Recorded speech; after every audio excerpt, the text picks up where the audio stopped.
My name is Lucie Jiráskova and I work in the Czech Institute of Egyptology.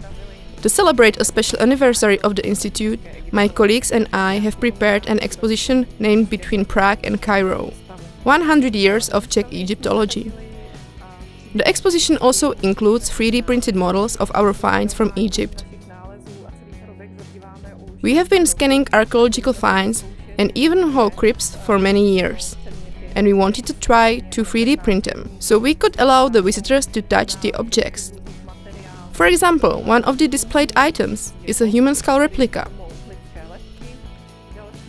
Then there are 3D printed containers which were made of various types of stone: Metagabbro, Travertine or limestone. We also have a replica of a statue originally made of wood.